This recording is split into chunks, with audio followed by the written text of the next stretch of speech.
എല്ലാവർക്കും നമസ്കാരം. പൃഥ്വി വ്ളോഗ്സിലേക്ക് സ്വാഗതം. ഇന്ന് ഞാൻ വളരെ പെട്ടെന്ന് ഉണ്ടാക്കാവുന്ന ഒരു 5 മിനിറ്റ് കൊണ്ട് തന്നെ ഉണ്ടാക്കാവുന്ന ഒരു ഒഴിച്ചുകറിയാണ് എടുത്തിരിക്കുന്നത്. അതായത് നമ്മുടെ വീട്ടിലുള്ള ഇൻഗ്രീഡിയൻസ് വെച്ച് ഇതിന് അരപ്പൊന്നും തയ്യാറാക്കേണ്ട, വളരെ സിമ്പിളായിട്ട് എങ്ങനെ ഉണ്ടാക്കാം എന്നാണ് ഞാൻ കാണിച്ചിരുന്നത്. അതായത് നമ്മുടെ വീട്ടിലൊക്കെ സാധാരണഗതിയിൽ ഉണ്ടാകുന്ന ഇൻഗ്രീഡിയൻസ് മാത്രമേ ഇതിൽ ചേർത്തിട്ടുള്ളൂ. അപ്പോൾ എങ്ങനെയാണ് നമ്മൾ ഉണ്ടാക്കുന്നതെന്ന് നോക്കാം. എൻ്റെ വീഡിയോ വളരെ ചെറിയൊരു വീഡിയോ ആണ്. സ്കിപ്പ് ചെയ്യാതെ നിങ്ങൾ ആദ്യം തൊട്ട് അവസാനം വരെ കാണണം. നിങ്ങളുടെ ഫീഡ്ബാക്ക് കൂടി അറിയിക്കണം. അപ്പോൾ നമുക്ക് നമ്മുടെ വീഡിയോയിലേക്ക് പോകാം. വരും. ഇത്രയും സാധനങ്ങളാണ് ഞാൻ എടുത്തിരിക്കുന്ന കറി വയ്ക്കാനായിട്ട്. അതായത് പപ്പായ ഉണ്ട്, ചേനയുണ്ട്, തക്കാളി, പച്ചമുളക്, പിന്നെ ക്യാരറ്റ്. ഇതെല്ലാം തൊലി എത്തിക്കളഞ്ഞ് വലിയ കഷ്ണങ്ങളായിട്ട് നുറുക്കി കഴുകിയെടുക്കണം. ഒരു 1.5 ടേബിൾ സ്പൂണോളം തുവരപ്പരിപ്പെടുത്ത് കഴുകി കുക്കറിലേക്ക് ഇട്ട് കൊടുത്തു. ഇനിയും ഇതിലേക്ക് ആവശ്യത്തിന് വെള്ളം ഒഴിച്ച്, അതായത് പരിപ്പൊക്കെ മുങ്ങിക്കിടക്കാൻ തക്ക വിധത്തിൽ വെള്ളം ഒഴിച്ച് സ്റ്റൗ ഓൺ ചെയ്ത് മീഡിയം ഫ്ലെയിമിൽ വെച്ച് കൊടുക്കണം. ഇത് നല്ലപോലെ ഒന്ന് തിളച്ച് വന്നു കഴിയുമ്പോഴത്തേക്കും നമ്മൾ ചേന ഇട്ട് കൊടുക്കണം. പിന്നെ അതിൻ്റെ പുറകെ പപ്പായയുടെ കഷ്ണങ്ങളും ക്യാരറ്റും പച്ചമുളകും എല്ലാം ഇട്ട് കൊടുക്കണം.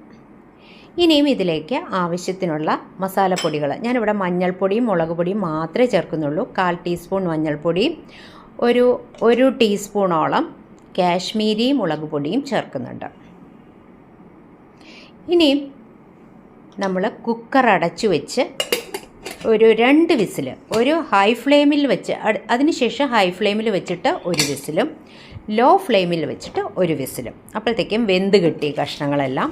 എന്നിട്ടിതൊരു മൺചട്ടിയിലേക്ക് പകർത്തി. അത് ഞാൻ എൻ്റെ എളുപ്പത്തിന് വേണ്ടിയിട്ടാണ് ചെയ്തത്.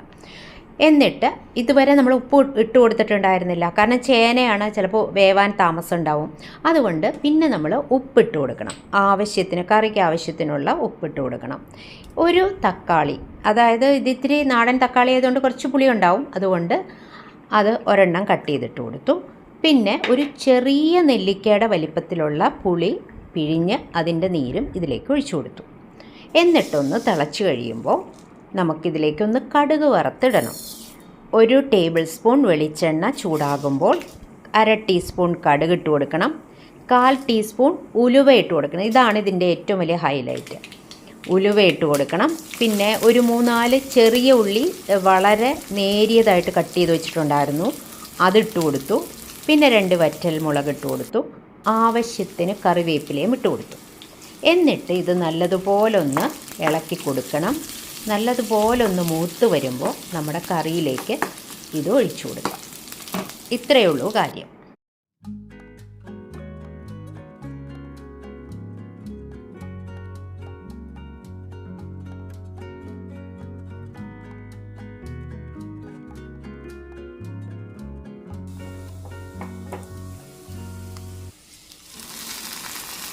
ഈ കറിക്ക് നമ്മൾ അരപ്പൊന്നും ചേർത്ത് കൊടുക്കുന്നില്ല.